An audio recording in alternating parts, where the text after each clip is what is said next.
Soomaaliya wax qarib waa dalaal meel kasta oo tago qof Soomaaliyeed intoo soo wax qaban waxa hor taagan dalaal qaab markaa nimanka u fiiriyo dhaqankooda oo hab dhaqanka ah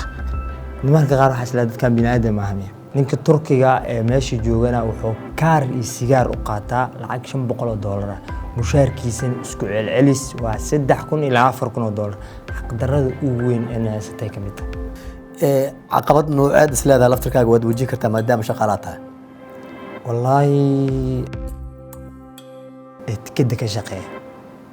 hataa maan kooda bisha 13 bisha 14 bisha shirkadda meesha haysata inay soo hoostiin oo shirkad dirka dalaaliina ay u shaqeeyaan kulan wanaagsan saaxiibayaal waxaad ku soo dhawaataan waraysi gaar ah oo aanu la yeelanayno Axmed Maxamed Axmed oo sheegay inuu ka mid yahay shaqaalaha shirkadda Albayrak ee ka shaqeysa dekedda magaalada Muqdisho Axmed oo nagu soo booqday studio telefishinka SMS Somali TV ayaa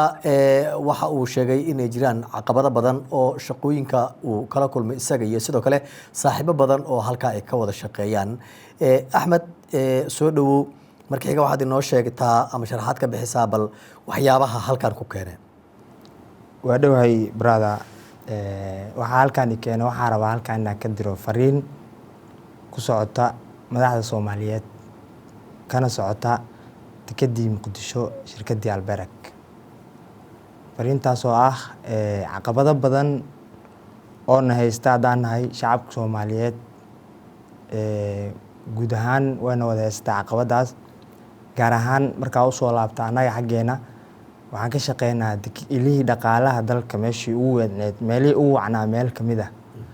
mana haysano mana helno xuquuq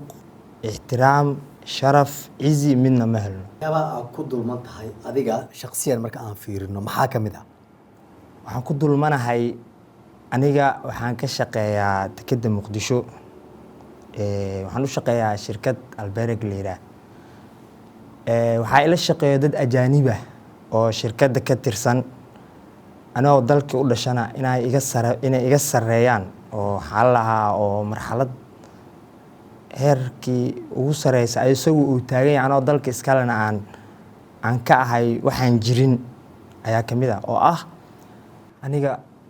anoo ah muwaadin Soomaaliyeed waxaan mushaar u qaataa $300 ninka Turkiga ee meesha joogana wuxuu kaar iyo sigaar u qaataa lacag $500 mushaarkiisana isku celcelis waa $3,000 ilaa $4,000 xaq darrada ugu weyn ee haysatay kamid marka xukuumadda Soomaaliya masambalkii aan aragnay horaa mise waa xukuumad tayo leh kuwii hore waxaan soo aragnay sambal ma bombalkan bombalaha la yiraahdo dharka loo geliyaa meel uu taagan waa iska taagan Soomaaliya xukuumadii hore kuwa sambalaho taaganay ahaayeen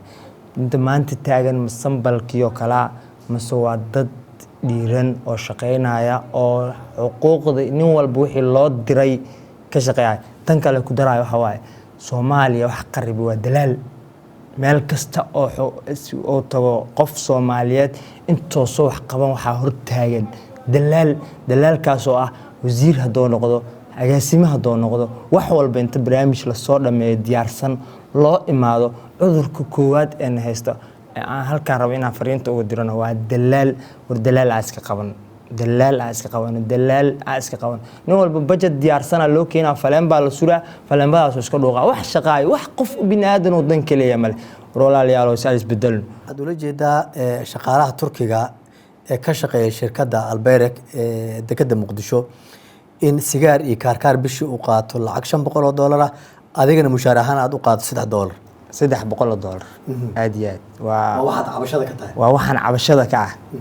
waxa ii dheer kaarkeyga waxa ku qoran staff car saacadii la rabo irid ka baxaa li karaa saacadii la rabo irid ka baxaa li karaa waa dulmanahay waliba si arxan ka baxa u dulmana shaqada adiga sida gaarka ka Axmed ahaan aad ugu qabato shirkadda Albayrak maxay tahay waxaan ahay operator darawal makiinadaha waaweyn aan wadaa aan ku shaqeeyaa shaqadan marka goorma bilowday shaqadan maybe 8 bilood hadda shaqeynaa 8 bilood 8 months shaqeynaa marka adigu ma waxaad cabasho ka tahay lacagaha aad sheegtay in shaqaalaha ajaanibta ay kaa badan yihiin marka loo eego mase dhibaatooyin kale oo dhanka shaqada kaa haysta ayaa jira? waxaan cabasho ka ahay taas ninkaas waxaa u qabta dowladdiisii iyo dadkiisii heerka maanta uu taagan yahay u gaarsiisay. aniga waxaan cabasho ka ah waxa waaye dulmiga ka jira ahaanba guud ahaan dekedda Muqdisho oo ugu horeyso maxaa lahaa in maxaa lahaa xuquuq aanan lahayn, ugu horeyso in maxaa lahaa lala ixtiraameen, ugu horeyso sidii la rabo in loola hadlo xataa marmarka qaar nala yidhaahdo sidii addoommo camal ama haddana waxaan qabanay haddii kale iridda ka bax nala dhaho. ixtiraamka muhiima xataa ixtiraam xataa meesan. waxaad sheegtay in shaqaalaha ajaanibta lacag 500 sigaari kaari u qaataan. adiga sidoo ku xaqiijisay in tire intaa leeg kaari sigaari u qaataan mushaarkoodana uu ka madax bannaan yahay? $1 la siiyaa khamiis kasta. qofaa la shaqeedo oo macnaha aad wada joogtaan ma dareemi weynaysid wuxuu qabanayo. aad iyo aad waa dareemi kartaa sababtoo nimanku nimanaya dheer ma 24 saac isla joognaa, 24 saac isla shaqeynaa, isku shaqaanahay, waa isla joognaa meesha. marka waa wax aad u dareemi karta waa. soomaalida ka shaqeysa shirkadan Albayrak iyo kuwa ajaanibta ee Turkiga ah ma shaqooyin kala duwan ay qabtaan mase isku shaqo? sharaxaad bal kooban inaga sii. shaqadu way fara badan tahay. waxaan kaaga bilaabay waxay leedahay darawal, waxay leedahay waardiye, waxay leedahay operation madax shaqaale oo macnaha shaqada wada. meel kasta oo kamid ah shaqadaas way joogaan Turkiga. waxay ka shaqeeyaan waardiye, ka shaqeeyaan waardiye joogo, waxay ka shaqeeyaan darawaladayna leeyihiin wayna la joogaan, makaaniyiinta ay dhinac ka yihiin, operationkii maxaa la shaqadooda oo wax qoraayay ay ka mid yihiin. meel ay ku seereeyaan macalaa dhismaha shaqaalaha tikada waxaa lahaa dhinacay ka joogaan. adiga markaad shaqada tagaysay soo raalli kuma noqonin in mushaarkaaga uu noqdo lacag $300? aad iyo aad. maxay tahay hadda marka cabashada iyo dhaliisha aad wado? cabashada iyo dhaliisha aan wado waxa waaye dalkan aan leeyahay, dalkan anaa iska leh, muwaadin dalka u dhashaanaa. waxaan rabaa inaan helo. shalay markaa meeshii tegayay waa ku tegay, waa sax hadalkaagu waa ku saxan tahay, laakiin waxaan isdhahayay waxuun waa isbedeli doonaan, isbedela imaan doono. sidii meesha aa u tegay iyo sidii ay noqotana labay kala noqotay oo ah aniga meel ixtiraam, sharaf, cizi la isku hayo ayaa u maleynaya. markii kaarka ugu horeeyay oo arkay ee ku qoran yahay staff car waa fahmi waayay security ma tahay ma askariya tahay staff car maxaa waaye waa fahmi waayay. ha ahaatee shaqo la'aan baahsan oo dalka ka jirtana way ka qayb tahay wixii aan shalay u ogolaaday, laakiin maanta fifaalo fiican oo muuqda oo ah in wax laga qaban karo. waa gartay. ka hor inta shaqada aadan tegin ma ku fikiraysay dhaqaalaha aad qaadan doonto iyo shaqaalaha ajaanibta ah dhaqaalaha ay qaadan doonaan inay kala badnaan doonaan? maba filinba intaas ajaanib laag inay meesha joogtaba, maba filinba. markaa meesha galay oo shaqadii aan dhex galay aa ogaaday maahan inta ka horeysay ajaanib intas leeg meesha ka shaqeyn karta maba aaminsaneenba. shirkaddu waxa ay leedahay mas-uul iyo maamul shaqooyinka markii horeba aad ka raadsatay. ma kala hadashay cabashadaada oo ah in mushaarka intaas la-eg aadan ku shaqayn karin? haddii ay suurtagal tahay inayna aqbalaan ama codsigeenna iyo wejigeenna ama ayna ixtiraamayaan maana soo fadhiisan lahayn idaacadda oo maana hadli lahayn, maana qayli lahayn. laakiin shalay sidee kugu shaqaalaysiiyeen? shalay baahi taagneed, ayaga baahi u taagneed, aniga aqoona ugu tegey, baahi ayaga u taagneed ay ugu shaqaalaysiiyeen. waa kaa. waa gartay. tirada guud markaan eegno soomaalida ka shaqeysa iyo ajaanibta Turkiga ee halkaasi ka shaqeeya intay la egyihiin yaasa badan marka la eego shaqada? soomaalida badan laakiin niman yar ma joogaan meesha. waa kaa. niman dad yar oo ma joogaan laakiin soomaalida badan boqolkiiba 80. marka waxaad ii sheegtaa waxa sida gaarka aad uga cabanayso adiga iyo saaxiibada kula midka ah ma lacagaha aad dhaliisheen oo inay idinku yar yihiin oo la idinka sadbadsaday mise waxaa jira caqabado kale oo intaa ka badan? waxaa aad u dhaliileynaa oo aan aad uga xunnahay annagoo dalkeennii jooga inaan xataa ixtiraam haysan. ninka turkiga madaxda aniga iya tusaale markaa kaaga soo qaado kan aniga madaxda iya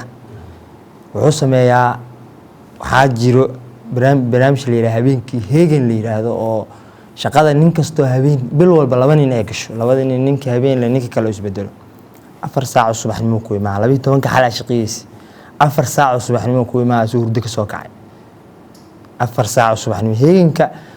makiinadii maxaa la aad jiikintay oo oliyada ka jiikintay oo aad diblotora u buufisay shaqo inta tagtay 4 saac shaqeeyaysa 4 saac ay shaqeynay asoo wuxuu kugu sameynaa inuu macnaha hadaa dhaqaaqadana dacwo ka qora wuxuu leeyahay ninkan waa out ala fasax 12 xalna waa shaqeynaysa. laakiin adiga laftirkaaga soo dacwada ma qori kartid oo ah waqtiga maadaama jadwal aad ku soo baxday waqti aad gasho in adigana sida ay islamid ah hadii waqtigii loogu talagalay shaqada inaad ka baxdo waqti dheeri ah ay kugu qaatin si joogto ugu dambeys 1 saac waa shaqada markaa ka baxay 1 saac ma dhaqaaq kartidba yaa ka hadli kara dadkii markaa taa warniyo aan waxaan ka hadalna ninkaan iska la hadalno qof walba wuxuu ku leeyahay warniyo ninkaan wax maqli ma mana la hadli karo waa tusaale aniga inta ugu yar macnaha dhibka ugu yar oo na haysta waa kan ugu yar midka inta kalena way ka sii badan taas waxa ku sii dheer waxaa joogo niman la yiraahdo waa macallimiin oo leeyihiin waa makaanigiin waa macallimiin la leeyahay wiilka Soomaaliga ah ee makaanigaana ma gaaro wiilka Soomaaliga makaaniga qarsan dhibkan haysta marka waxa waaye dhibkan adaa iska leh dheeftan anaa leh waqtiga shaqada la galo kale ma idin kala duwan tahay idinka iyo shaqaalaha ajaanibta tusaale in adiga 3 saac ama 2 saac aad gasho isagana waqti dambe u yimaado ma dhacdaa mase isku xuquuqaad ka tihiin dhanka shaqada galista iyo ka bixista intaba ma maalintii mise habeenkii maalintii waa wada galnaa 12 saac bara soo wada laakiin habeenkii ilaa 6 saac shaqeeyaan ayagu 6 saac ka dambe ma shaqeeyaan annaga shaqeeyno inta ka dambeeysa annaga dhameystirna laakiin 6 saac wixii ka dambeeyay wixii ka horeeyay waa nala shaqeeyaan hal kamid ah nala shaqeeyo intooda badan nala shaqeeyaan haddii marka cabashadaada aad u timid inaad warbaahinta mariso oo maamulkii sare ee shirkadda Alberik aad sheegtay inay kugu adkaatay inaad la kulanto caqabad nooceed isleedahay laftirkaaga waad wajihi kartaa maadaama shaqaalaad tahay wallahi wax alla wixii soo baxan diyaar ah hadii subaxdii xataa la yiraahdo fasaxanta diyaar ah sababtoo ma ahinin ashuunku adimay dalkayga jooga dadkayga dhex jooga insha Allah ilaahay idinkii wax iga halaabayna malaha laakiin hal oo ah hadii ay maamulkii shirkadda ay dad macnaan ixtiraamaya ama wanaag naga raba ay yihiin wayna la hadli lahaayeen wayna qadari lahaayeen in badan cabasho geynay in badan la hadalnay in badan waxa taas nooga sii daran walaalkii Soomaaliyeed annaga aan ku tashanayno la rabay inuu wax noo qabto ayaa asagii aan bahdilay maxaa lahaa aan hore u socon mid kale nimanka irdoodii raga joogo oo Soomaali kala oo nugu dhiga ma dhihi karo warniyo dadkan waa walaalahay saan wax ka yihiin dhibkaana haysto ninkaas Turkiga gaal hadlaayo oo mushaarkiisa $3,000 yahay kaarkiisa sigaarkiisa $500 ay tahay walaalkiisa heerka maanta uu gaarsiiyay kama xumin waa heer ayagu ay gaareen dawladdiisa og xalaha waxa og maxaa la safiirkiisa og kan Turkiga ah meesha jooga og oo maxaa la inay meesha shaqo u imaadeen ay ka wada shaqeysanayaan inta kale oo aan ku darsaayo waxay tahay qaab markaa nimanka u fiirido habdhaqankooda oo habdhaqanka ah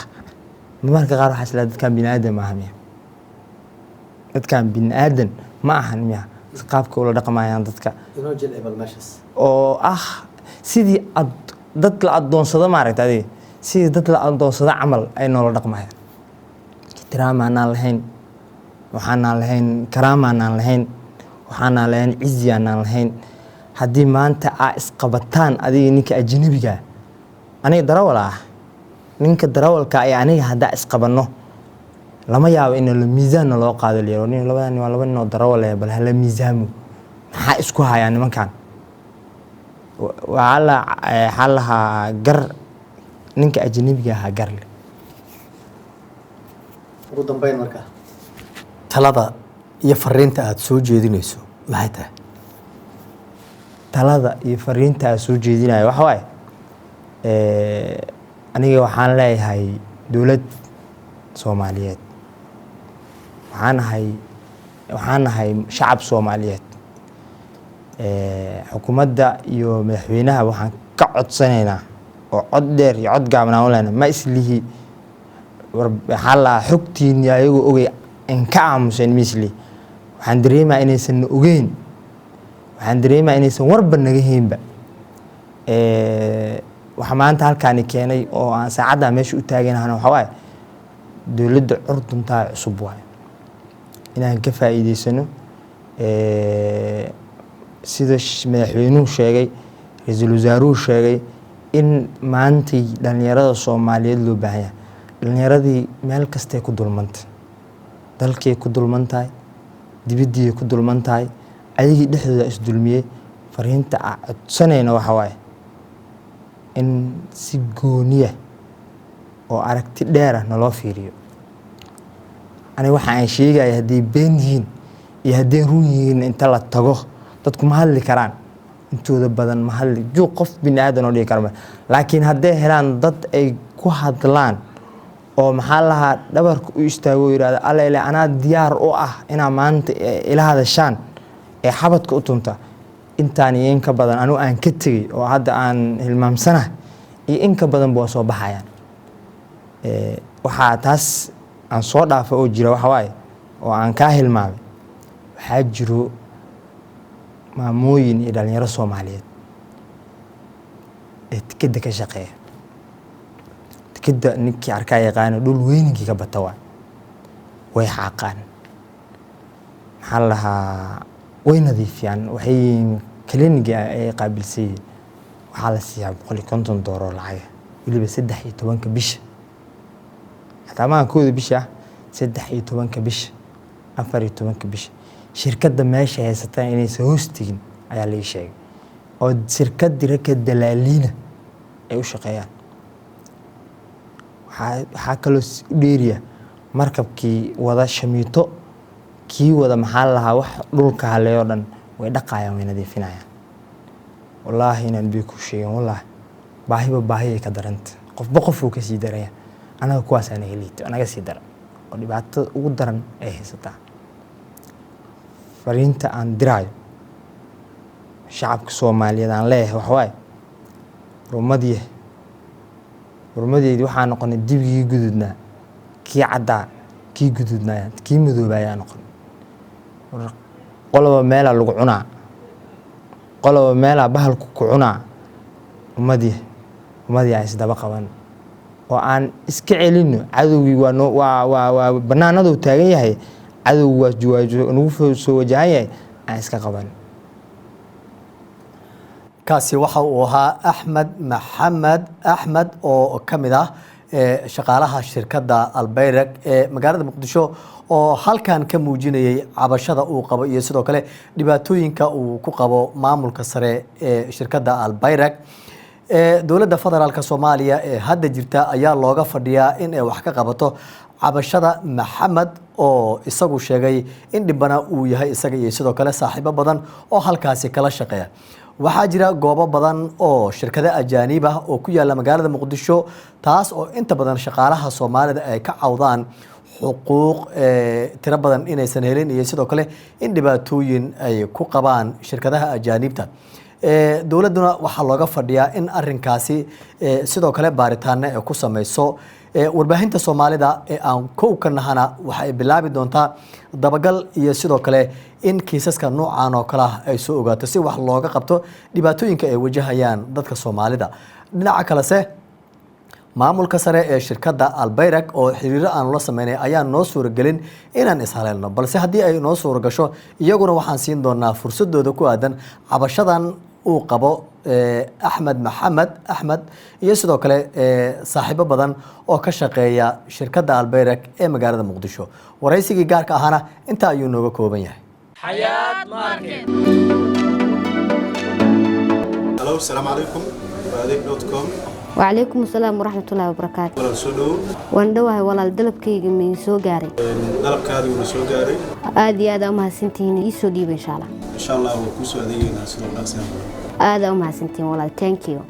dariiqan mari waayay roob ayay igu da'aya daruusteedii la laabiyo wax kastoo daninayso dalbo oo gurigaada daqiiqad bay ku imaaneen dabkaada caddayso xayaad waa ina deeqday wixii intaasi dheeree faahfaahinana kala xidhiidh telefoonnada shaashadda kaaga muuqda ama la soo deg abka adeeg.com